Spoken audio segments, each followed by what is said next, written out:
Non. Alors. Combien d'efforts, combien de nuits, combien de journées passées à travailler dans cette bataille, les amis. Bon, je pense que plus personne s'en souvient tellement on a donné dans cette campagne électorale ou municipale. Et on ne l'a pas fait pour rien. On a d'abord envoyé un message très clair à la France. Ici, à Lille, il se passe quelque chose. À Lille, on progresse de 12 points. Au premier tour, Martine régresse de 12 points. Ouais. Et l'UMP...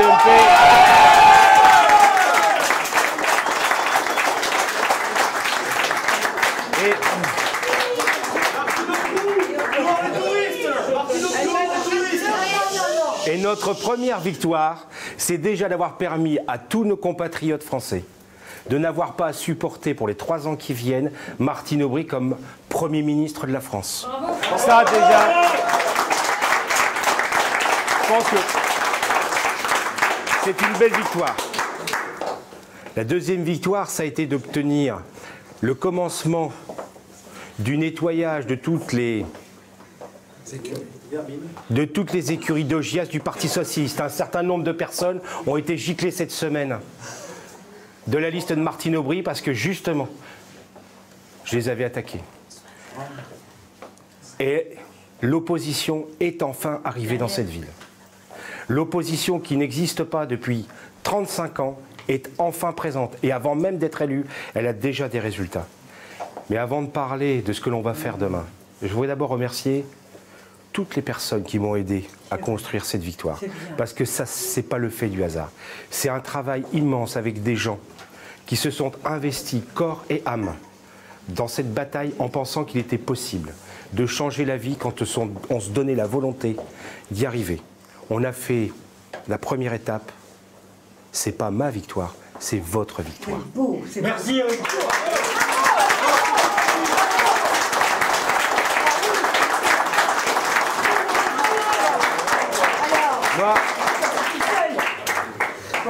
Moi, je suis le bélier dont vous vous servez pour faire tomber la porte de la forteresse socialiste, de la tyrannie qui, depuis 50 ans, 60 ans, a abaissé notre peuple, a détruit son économie, a vidé nos campagnes, a détruit nos usines.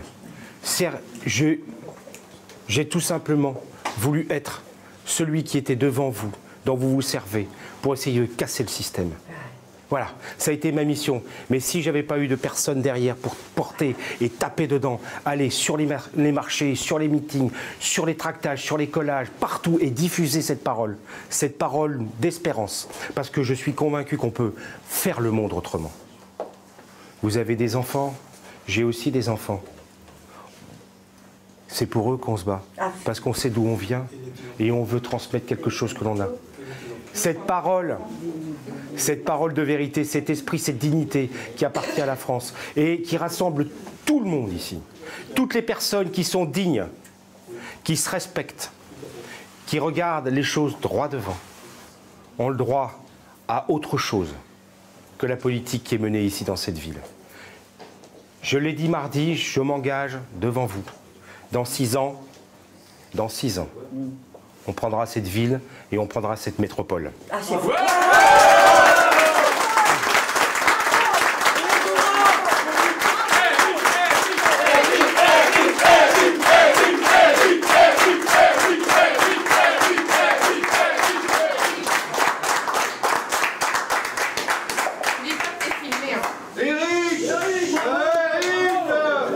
Bon.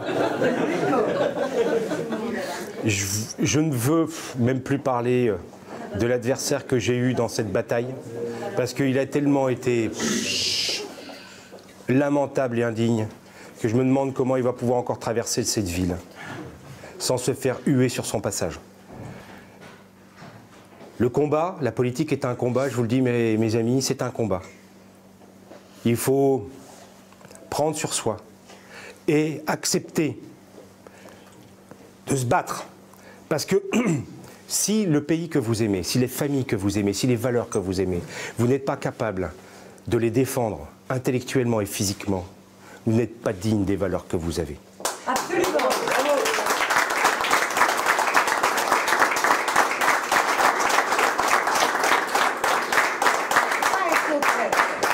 Mais la bataille, elle a des règles. La bataille, elle a des règles, et il y a des gens dans cette ville, il y a des gens dans cette métropole qui ne respectent aucune règle. Mais il est bientôt fini ce temps-là, messieurs, dames. Le temps des voyous, des coquins et des copains, c'est bientôt fini ça. La France est de retour.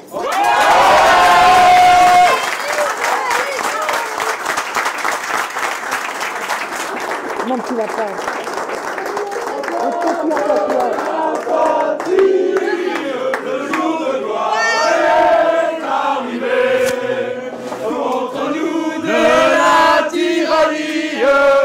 Les standards sont grand élevés, les standards sont grand élevés. Entendez-vous dans nos campagnes surgir ces féroces soldats qui viennent jusque dans nos bras, égorger nos fils et nos compagnes. Aux armes, citoyens! Marchons